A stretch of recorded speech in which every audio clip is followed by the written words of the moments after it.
Assalamualaikum warahmatullahi wabarakatuh. Bismillahirrahmanirrahim. Seperti biasa, berjumpa dengan saya. Hari ini Dr. Syed Ayub Syed Mustafa Al-Qudri ke udara semula dalam ruangan Tanya Dr. Syed. Dan hari ini saya ada soalan cepu mas. Ramai orang tanya saya. Maksudnya soalan yang berkenaan dengan puasa dan nak kurus badan. Kenapa dia dah puasa dekat setengah bulan, badan tak makin kurus, tapi ada yang makin naik pun ada. Ya Rabbi, kan? Macam mana nak buat macam tu? So, hari ni saya akan jelaskan sedikit tentang tips. Saya nak jelaskan 4 perkara yang anda kena lihat. Kalau nak kurus ni, dia bukan main macam magic show, tekan on off butang dia boleh kurus. Tak, dia kena usaha. Kalau tanya semua orang pun dah tahu no pain no gain, kan? Tapi semua orang buat tak tahu. Itu yang masalah utama dunia sekarang. Semua orang nak free dan percuma-cuma macam tu sahaja. Okay, right. So, apa yang saya nak ceritakan tentang kurus dalam zaman COVID ini lagi-lagi penting. Sebab baru ni saya ada baca satu artikel. Bukan satu artikel lah, banyak artikel sekarang yang dikeluarkan. Sebab apa?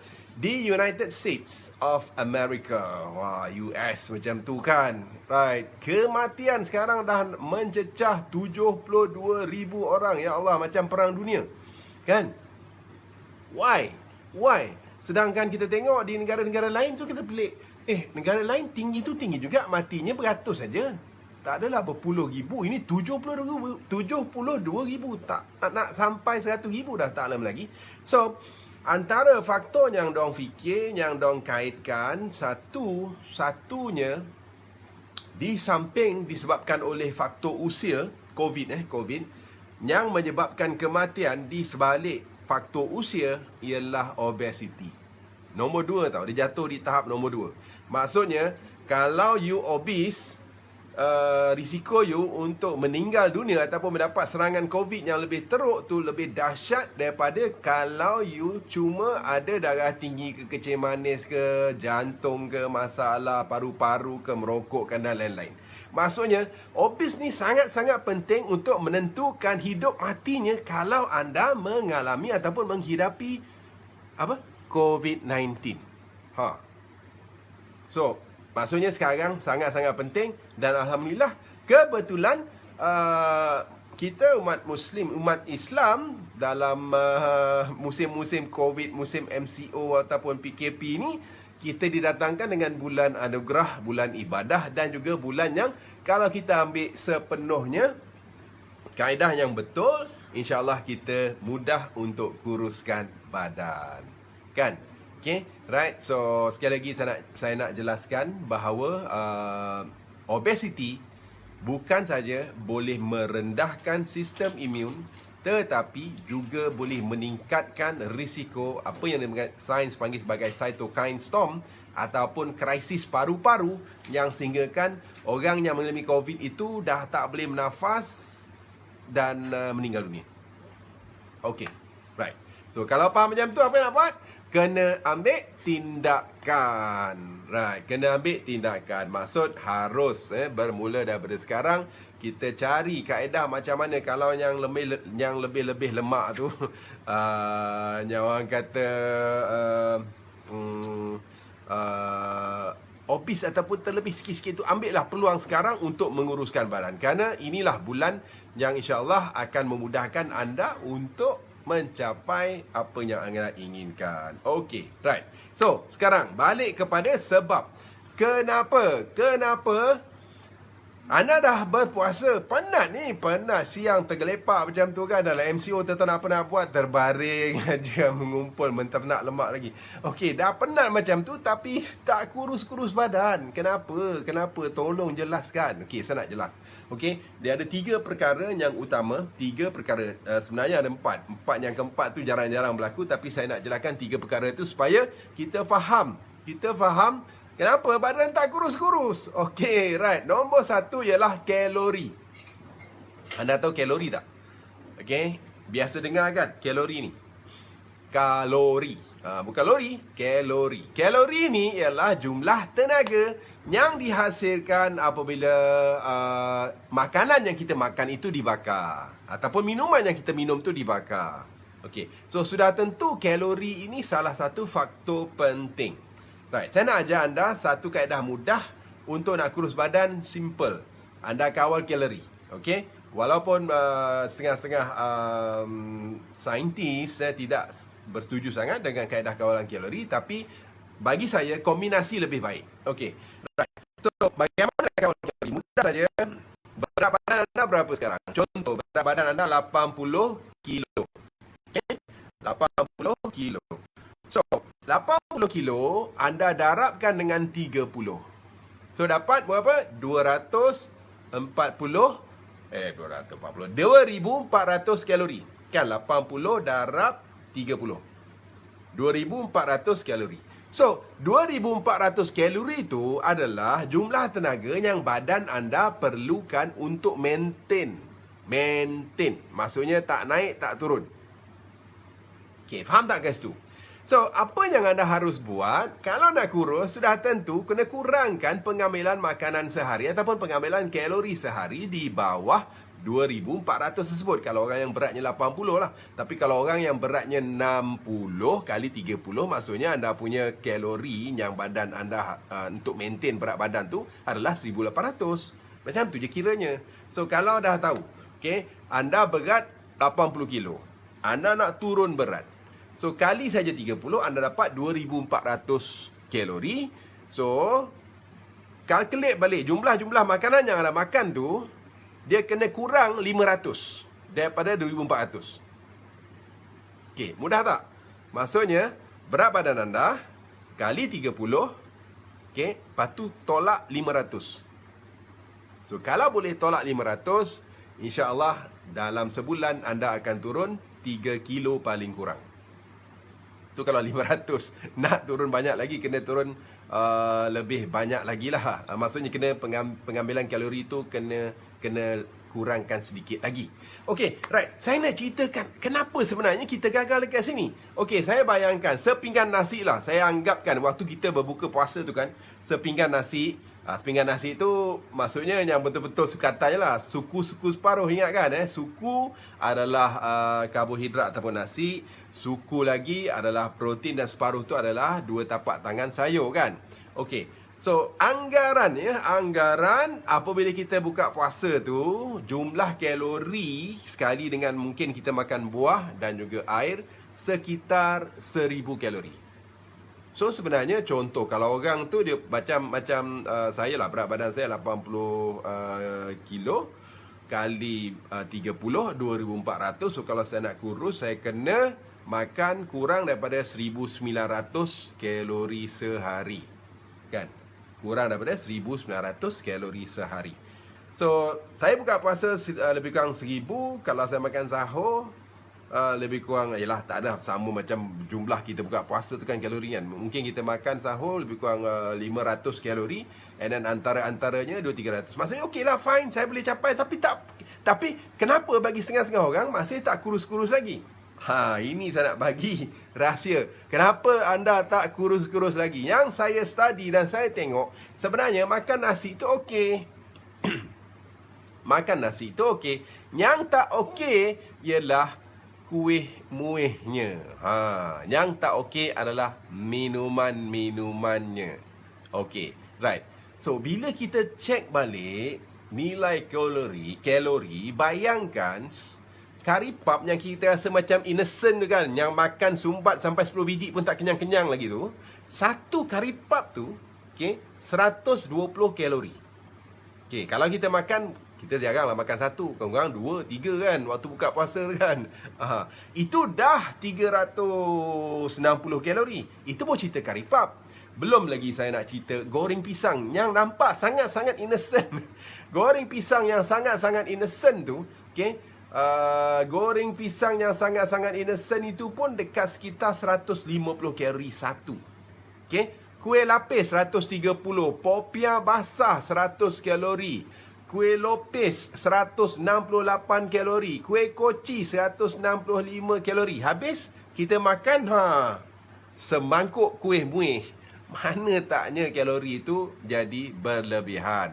So bagi saya automatic, kalau nak kurus, tip yang pertama yang saya nak bagi, buka puasa dengan sunnah, iaitu sebiji kurma cukup.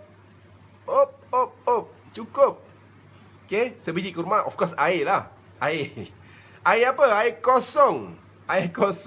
Okay, anda nak minum air yang berperisa, berasa boleh, tapi pastikan apa yang anda minum tu tak manis, kan? Tak manis dari sudut yang mempunyai gula dan ditambah gula, tu bahaya, right? So saya boleh bagi contoh lah, minuman air tebu contohnya, memang sedap tu kan. Kalau kita minum, saya nak tanya anda, serius. Kalau anda minum buka puasa kan, anda minum segelas air tebu ke satu paket yang 500 ml tu? Mesti satu paket yang 500 ml tu barulah hilang dahaga. Segelas kecil tu dah 110 kalori, cik oi. Kan? Kalau satu paket tu mau dekat 300-400 kalori. Right? So, itu baru buka puasa, belum makan dengan nasi lagi. Mulalah saya menceloteh ni, membebel saya ni kan. So maksudnya di sini ialah kalori yang kita makan, yang kita tak perasan sangat. Yang kita rasa kalori tu datang daripada kita makan nasi, kita makan makanan yang heavy. Tapi sebenarnya makan yang light meal ni, inilah yang mengganggu masalah nak kuruskan badan.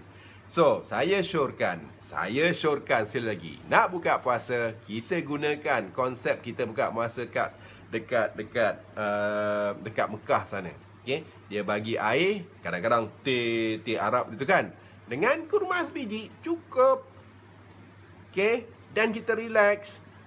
Tepung pelita lebih kurang 100, antara 120-150 kalori lah. Confirm. Kita makan satu ke? Tak. Kita makan 2-3. Dah seperti kita makan sepinggan nasi. Dan kalau campur lagi dengan air apa semua tu, waktu kita berbuka yang kita rasa tak kenyang tu, makan kuih dengan air tu, yang kita rasa masih tak kenyang tu, kita dah sebenarnya mengambil kalori sebanyak satu pinggan. Pinggan nasi penuh dengan segala lauk pauk. Tu beza dia. So ini yang membunuh masak, yang menyebabkan kita ni tak kurus-kurus. Okey, pengambilan kalori yang terlebih. Okey, faham guys tu? Okey, so maksudnya kalau anda nak kurus, please buka puasa dengan air yang tak ada gula. Nombor 2, kurangkan, elakkan kalau boleh, buka puasa dengan kuih muih dan segala benda yang ada di hadapan meja anda tu. Saya tahu sebab saya pun terbabit. Wife saya memang suka masak. Nak buat macam mana? Sekali letak bila buka puasa je, ini belum meal betul kan. Bersusun. Ini kalau aku tak sentuh ni kecil hati dia kan. Rasa macam tu. Tapi kalau tersentuh rasa kadang-kadang rugi pula. So tersentuh-sentuh lah. Ini yang masalah dia. Okay, right. Lepas buka puasa buat apa? Lepas buka puasa pergi solat dulu. Sama macam kat Mekah tu. Lepas buka puasa terus pergi solat. Solat maghrib dulu. Kita tenang-tenangkan, kita baca zikir dulu. Selepas dah settle, then kita pergi menghadap balik meja makan dengan sepinggan nasi yang terkawal. InsyaAllah kalau anda buat macam tu, mudahlah anda nak kurus. Okay, right. Yang saya nak kata kenapa bagusnya kalau kita pergi solat dulu. Satu, memang kita dituntut untuk solat dulu. Nombor 2, lepas solat tu kita boleh makan dengan selesa. Maksudnya kunyahnya tak laju lah. Seorang orang nak kejar solat, dia makan nasi kan, dia punya kunyah tak sempat. 2 kunyah dah telah. Ini langsung hancur. Memang macam mana nak gemuk, macam mana nak kurus, kan? Ini problem dia. So kita boleh makan dengan selesa, kita boleh kunyah dengan selesa.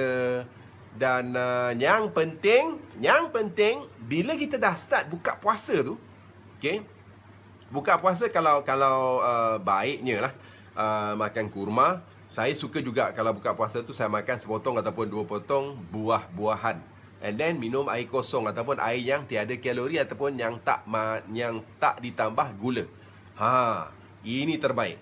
Tetapi apabila benda tu masuk dalam perut kita dan kita rehatkan dia selama 15 minit, lebih kurang lah waktu kita nak solat maghrib tu kan.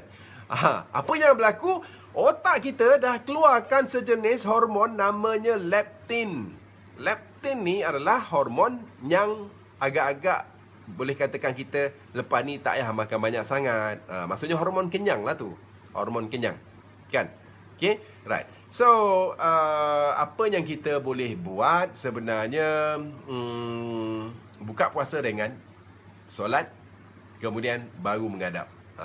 Masa menghadap tu, jangan gelopoh. Jangan gelopoh. Jangan gelojoh. Jangan gopoh. Dia gelojoh campur gelojoh. Campur gopoh jadi gelopoh. Tak apalah, bulan puasa dimaafkan kan. Tengah hypo. Alright. So, saya nak cerita, okay, itu kesalahan yang pertama. Maksudnya kita buka puasa terlalu banyak menu buka puasa tu. Belum hadap nasi lagi. Okay? Menu buka puasa banyak sangat dengan air yang memang berkalori. Itu kalau kita boleh hindari, insya-Allah bagus, terbaik. Okay. Nombor 2, kesalahan bulan puasa ini ialah kita terlalu orang kata PKP. Apa benda terlalu PKP ni? Terlalu, pergerakan kita terlalu terhad. Sampai lupa langsung nak senaman, lupa langsung nak gerakkan badan. Maksudnya tiada senaman lah, lebih kurang macam tu kan. Sedangkan kita tahu senaman ni sangat-sangat penting. Dan saya just nak cerita, okay, dalam badan kita ni, lepas kita dah sahur tu kan, okay, lebih kurang mungkin 4, 6, 8 jam apa yang kita sahur tu dah habis lah. So, mana kita dapat tenaga? Kita akan dapat tenaga daripada glycogen. Ini kita punya bateri spare dekat hati. Okay.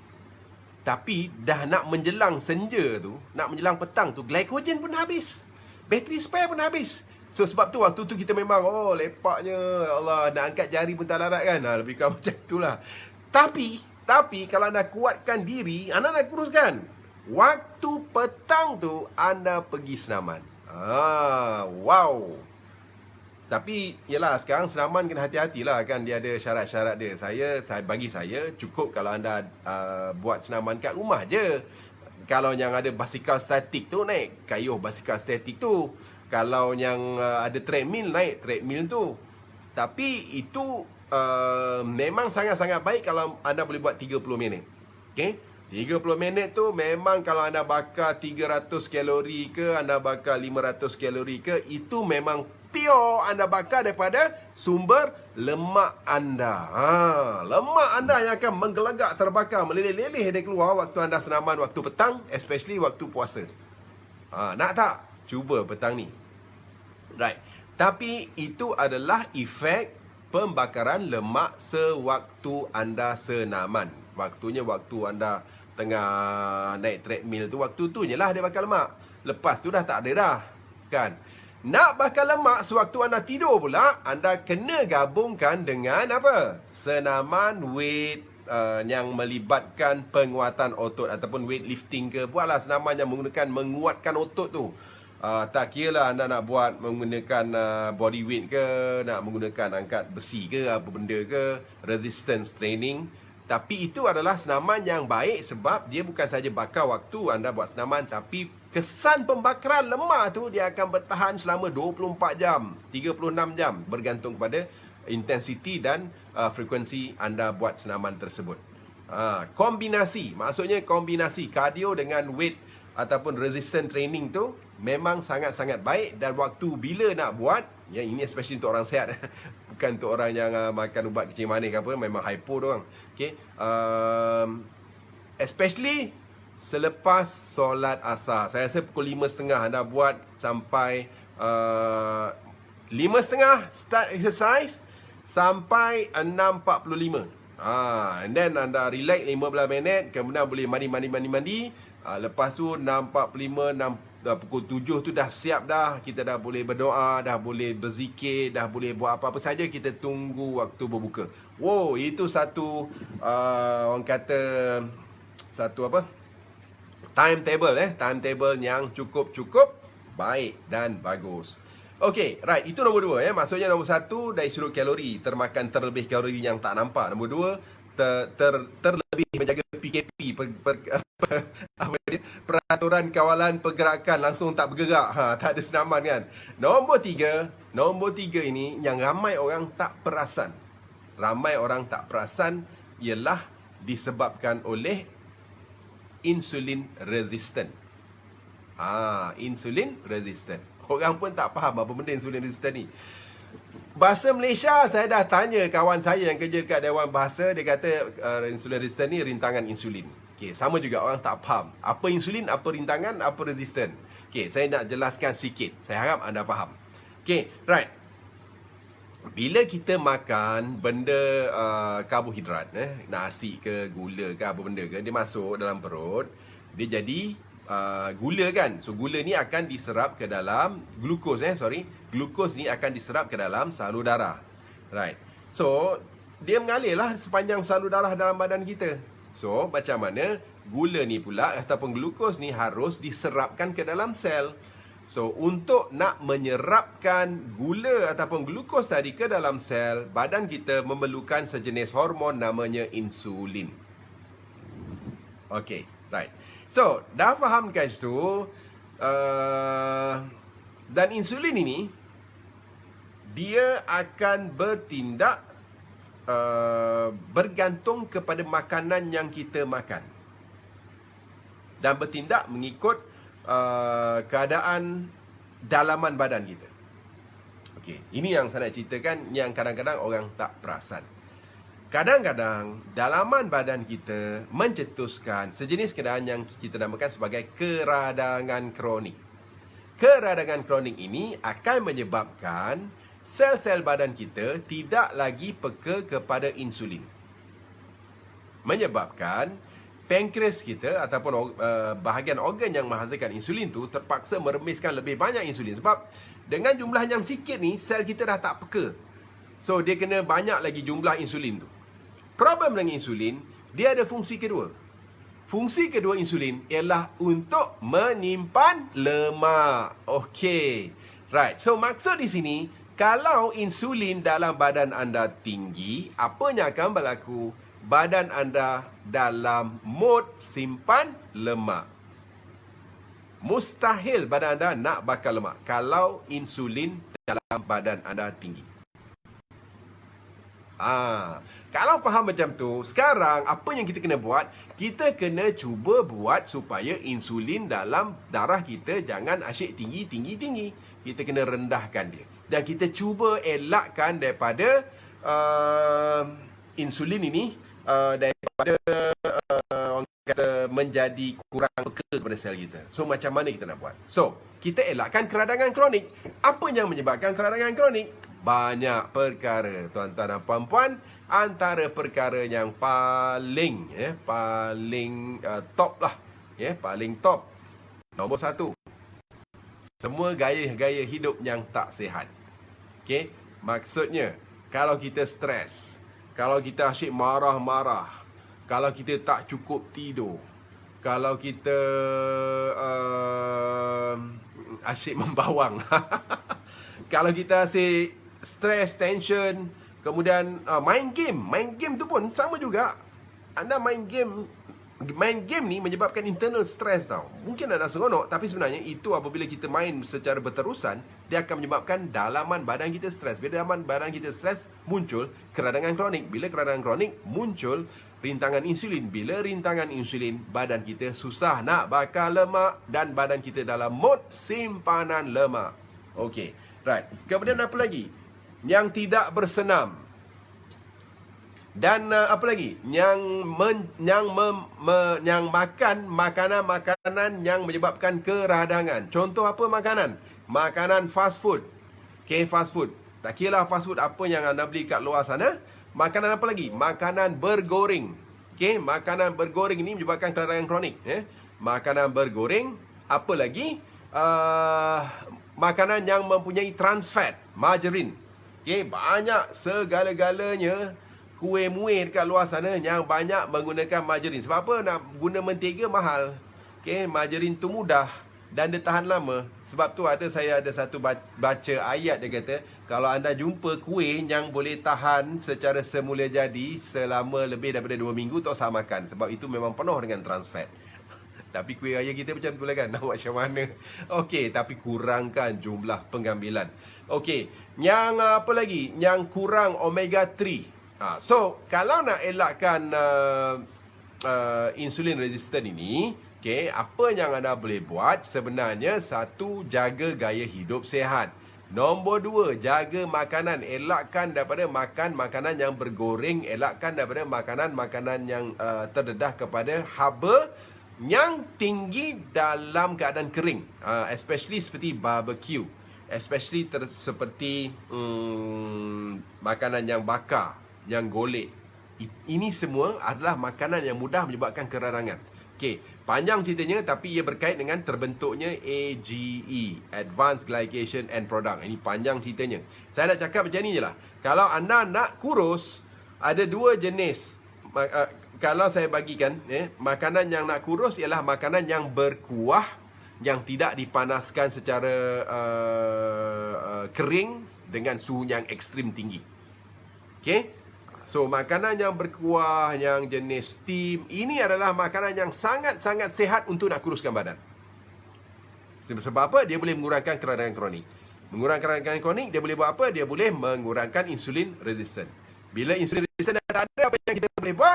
Badan kita berada dalam mode membakar lemak. So, itu yang kita nak. Right? So, itulah apa yang kita kena buat. Okay? Right. Satu lagi tips yang saya boleh bagi. Waktu makan, satu, kita pilih beras. Beras yang rendah glycemic index. Supaya insulin kita tidak meningkat lagi. Contoh beras yang baik ialah beras perang. Memang orang tak suka, sedap. Okay, nombor 2 ialah beras basmati. Basmati sedap tapi mahal. Okay. So, tengoklah. Kemudian nombor 2, okey, nombor 2 ialah ada juga tips yang diberikan waktu kita berbuka tu. Tadi saya katakan, bila berbuka makan kurma, minum air. Elakkan juadah berbuka puasa ni kan. Juadah kuih-kuih muih apa semua ni. Okey, tapi kalau nak kurus, bagus kalau waktu kita berbuka tu kita makan semangkuk kecil lah, bukan mangkuk besar. Sup apa-apa saja. Okey, so ini pun didapati boleh menurunkan glycemic index apabila kita mula makan selepas kita nak solat tadi. Okey, right? Itu so maksudnya di sini bukan saja kita boleh menurunkan glycemic index, tapi kita juga boleh menyebabkan hormon leptin, hormon kenyang kita tu dikeluarkan dengan baik, dan sudah tentu itu sangat-sangat baik untuk badan kita. Waktu kita berbuka, waktu kita menghadap nasi itu, jangan lupa, mesti wajib dalam kita punya juadah nasi itu, mesti ada sayur yang banyak, mesti ada protein. Elakkan daripada makanan yang orang kata karbohidrat yang tinggi. Dia kena ada keseimbangan kat situ. Especially serat. Serat kena tinggi supaya dia dapat mengurangkan penyerapan gula tadi kan. Okay? Dan of course satu lagi kaedah ialah masakan-masakan yang kita masak tu kalau berada dalam keadaan masam, ini lagi baik sebab makanan masam automatik akan menurunkan glycemic index. Maksudnya dia tidak akan meningkatkan ataupun memancutkan insulin tu pada tahap yang sangat-sangat tinggi, dan ini sudah tentu akan mengawal masalah insulin resistant kita. Okay, right. So, itu tips apa yang saya boleh katakan waktu buka puasa. Dan kalau boleh, bagus jugalah tapi ni, saya dulu pernah buat. Maksudnya, lepas buka puasa nak pergi surau. Surau tu sebab jaraknya lebih kurang 400 meter saja. So, saya jalan kaki. So, jalan kaki 15 minit selepas makan, ini pun boleh membantu untuk menurunkan berat badan. Itu kalau boleh buatlah. Tapi sekarang nak jalan kaki pergi surau pun dah tak boleh kan. So takkan nak pergi naik treadmill, jadi macam tak natural lah pula. Dia tak kali lepas buka puasa naik treadmill, lepas tu nak pergi solat isyak lagi, dia tak jive macam tu. Okay, so tak apa, yang tu kita tinggalkan. Tapi yang penting saya nak cerita juga, waktu anda sahur, okay, setengah orang dia boleh sahur ringan. Saya syorkan sahur jangan berat-berat. Okay, sahur ringan tetapi pastikan dalam sahur tu ada protein dan kadar serat ataupun sayur yang tinggi. So, bila kita banyak tinggi dengan protein, tinggi dengan kadar serat, of course, perut kita akan lebih kenyang dengan lebih lama. Okay, right. So, itu pun boleh bantu dan kurangkan pengambilan karbohidrat sewaktu kita bersahur, insyaAllah. Right. So, 3 perkara saya dah share. Yang keempat tadi, keempat ni jarang-jarang berlaku. Tapi elok juga kalau anda rasa badan anda susah sangat lah nak turun berat badan ni kan. Apa salah buat macam-macam ini, ini. Tak turun-turun juga. Badan duk asyik debab aja kan. Alamak, minta maaf ya. Okay, ayat debab tu macam cute je. Okay, badan asyik debab aja. So, apa yang anda perlu buat ialah pergi klinik, cek hormon thyroid. Hormon thyroid. Sebab setengah-setengah orang ada masalah kekurangan hormon thyroid. Hypothyroidism. Okay, dia tak nampak bengkak pun thyroid dekat sini. Dia orang kata hypothyroid ni akan menyebabkan anda sangat-sangat suka nak turun berat badan. Dan badan anda memang cute debab macam tu. Okay, right. So, well, 4 saya nak cerita. Cuma saya nak kongsi sikit lagi. Ini adalah penemuan yang saya sendiri rasakan. Dan ini saya rasa memang sangat teruja. Tahun lepas saya dah cuba. Dan saya fikirkan, dahsyat juga aku turun tahun lepas. Tahun lepas waktu bulan puasa, saya turun 10 kilo. Wow, saya rasa dahsyat ni aku turun 10 kilo. Tahun ni, campur musim MCO dan mungkin berapa, 12-13 hari kita puasa ni, saya dah turun hari ni hampir 9 kilo. Oh, saya kata ini kalau hujung bulan puasa ni, mau saya turun sampai 12-13 kilo ni. Wow. Boleh balik ke zaman bujang-bujang dulu. Okay, right, jenuh lah gaya ni. Habis luar tak muat ni kan. Okay, tapi best boleh kurus ni. Bukan tak best. So, apa yang saya buat? Saya dapati saya ada buat satu habit yang saya nak kongsikan dengan anda pada hari ini. Dan habit ini sangat-sangat membantu. Dia bukan habit yang susah tau. Saya kata of course apa yang saya ceritakan tadi anda follow lah kan, insyaAllah kan. Tapi ada satu habit yang mana saya amalkan sejenis minuman. Okay, sejenis minuman, saya namakan minuman pencair lemak. Okay, minuman pencair lemak ini rahsia dia memang dahsyat. Cuma syarat jangan salah buat. Sebab kat luar sana tengok, ada juga orang buat minuman pencair lemak ni tetapi dia campur gula. Alamak, ruginya. Kalau buat minuman pencair lemak, campur dengan gula, habis. Tak jadi, tak efektif. Tolonglah. So, sekarang anda perlukan sesuatu selain daripada gula untuk memberikan kemanisan dan keenakan kepada minuman pencair lemak untuk digunakan waktu berbuka puasa. Gunakan ini selama 30 hari. Anda buka puasa, gunakan minuman pencair lemak ni. Saya yakin, insyaAllah, macam mana susah pun anda susah nak turun berat badan, insyaAllah kali ni anda akan turun berat badan. Sebab apa? Dalam minuman pencair lemak ini, antara ramuan dia mempunyai ramuan yang boleh menurunkan rintangan insulin yang saya cakap tadi. Dia boleh menurunkan rintangan insulin tadi. Bayangkan. Kenapa? Kerana dia ada sejenis mineral yang sangat-sangat penting dalam tubuh badan anda, namanya kromium. Dan kromium ini dia dapati sangat-sangat berkurangan pada mereka yang mempunyai insulin resistant. Okay? Dan kajian menunjukkan bahawa kromium ini memang bertindak sebagai GTF. Apa dia GTF ini? Dia adalah glucose tolerant factor. Setengah orang cakap glucose transport factor. Macam-macam lah. Apa yang dia buat sebenarnya? GTF, kromium ni bila ada dalam badan, dia akan menyebabkan insulin anda bertindak dengan secara efektif. Maksudnya, bila ada gula saja dalam darah, insulin kita keluar, dia bertindak secara efektif memasukkan gula tu ke dalam sel, kemudian insulin tu pun lenyap. Bila insulin lenyap, apa lagi badan anda dalam mod pembakar lemak. Sebab insulin dah tak ada. So, ini yang kita nak. So, ini yang cukup-cukup menarik. Dan dia digabungkan dengan sejenis saya rasa buah yang rendah GI, buah yang kurang, orang kata kurang kalori. Dan buah ni dia ada sejenis bahan namanya nobiletin. Dan nobiletin ni apa yang dia buat? Dia juga boleh menurunkan insulin resistant. Dia juga boleh menurunkan kolesterol. Dan dia juga apabila dikaji terhadap tikus, ni tikus yang debab-debab ni, tikus yang gemuk-gemuk ni, dia bagi nobiletin ni, semua jadi kurus. Wow. Kita bukanlah tikus, tapi insyaAllah dia boleh berkesan untuk kita. Sebab apa? Dia pun boleh meningkatkan metabolisme, pembakaran lemak dalam badan kita. Campur dengan apa yang saya katakan kromium tadi, dia boleh menurunkan rintangan insulin. Sudah tentu badan anda dalam mod apa? Mod membakar lemak yang hebat. Wow. Ada lagi. Dan dalam bahan ini, saya tengok dalam minuman pencair lemak ni, ada sejenis bahan namanya biotin, yang mana dia meningkatkan resting metabolism rate. Apa benda tu?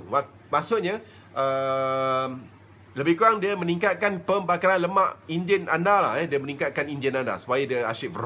Maksudnya, kalau anda ni, sebelum ini, contohlah, saya anggap kan mudah kita nak faham kan. Contoh kereta anda CC-nya 1800 kan. Okay, anda ambil biotin ni, dia akan naikkan CC tu jadi berapa? Jadi 3000 CC. Oh, sekali tekannya vroom, membakar lemak dahsyat.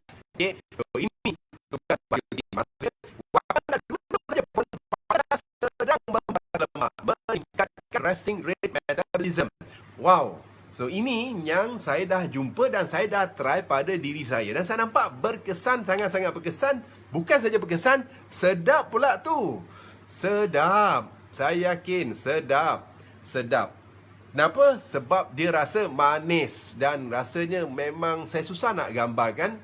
Tapi memang rahsia minuman pembakar lemak ini sangat-sangat sedap kalau diamalkan sewaktu berbuka. Especially kalau saya suka sejuk kan, especially kalau ais lah. Wow, memang ngam. Dan apa yang kita nyampe di situ, bukan saja minuman yang kita minum ini tak ada kalori, tapi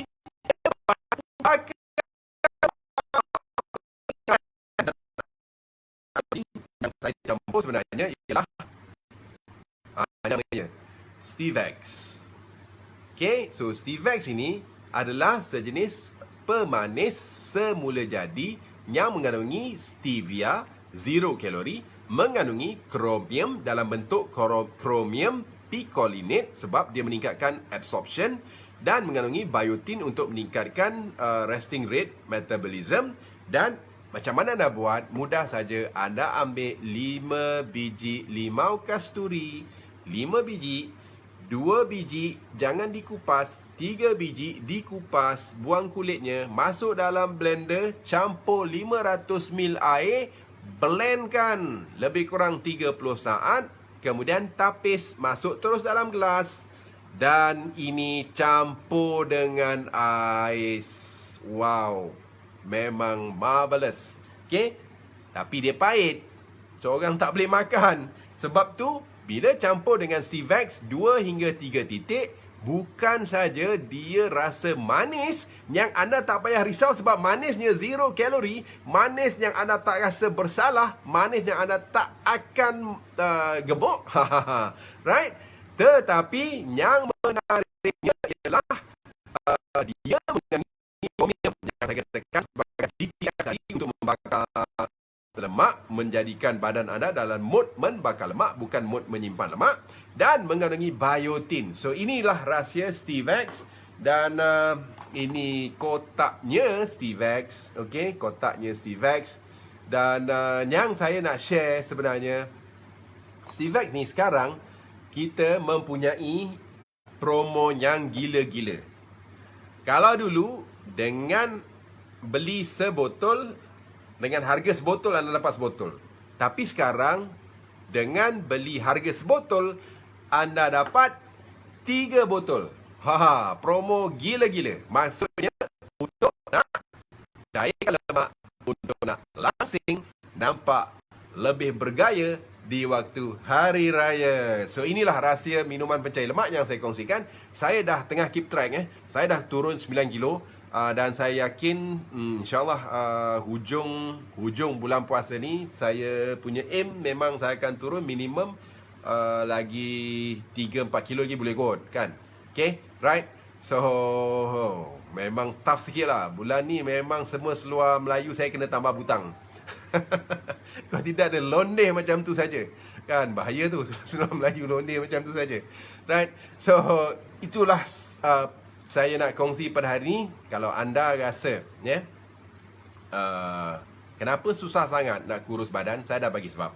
Okay? 1, jaga kalori. 2, please bersenam. Nombor 3, turunkan insulin resistant ataupun rintangan insulin anda. Macam mana nak turunkan dan nak nikmatikan penurunan tersebut, amalkan jus pencair lemak menggunakan Stevex dan limau kasturi. Stevex, saya rasa ini memang sesuatu yang sangat-sangat berkesan berlaku pada saya.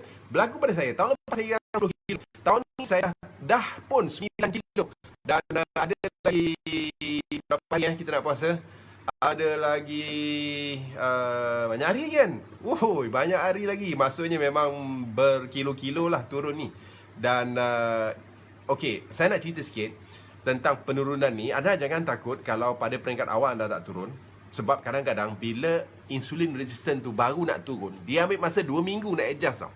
Lepas 2 minggu tu, anda akan tengok penurunan berat badan dah memang dahsyatnya. Dia duk jatuh macam tu.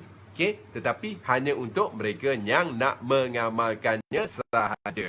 So, why not? Why not? Dalam kita tak buat apa-apa ni, kita pun dengan asyik kerja, tidur makan saja. Kita cuba langsingkan badan kita. Kita gunakan khasiat Stevex dengan minuman pencair lemak tadi. Okay, kita gunakan sebab saya confirmkan anda memang sedap lah, sedap. Sangat-sangat sedap. Okay, untuk dijadikan sebagai minuman pembuka puasa ataupun sewaktu anda makan juadah berbuka. Okay, tahun ini kita sama-sama langsing penuh bergaya di hari raya. Wow, tagline dahsyat tu. Okay, I love you all. SKB care for you. Sehingga jumpa lagi di minggu hadapan. Assalamualaikum warahmatullahi wabarakatuh. Selamat berbuka pada hari ini. InsyaAllah jangan lupa berbuka sebiji kurma saja dengan minuman pencair lemak. InsyaAllah. Assalamualaikum warahmatullahi wabarakatuh.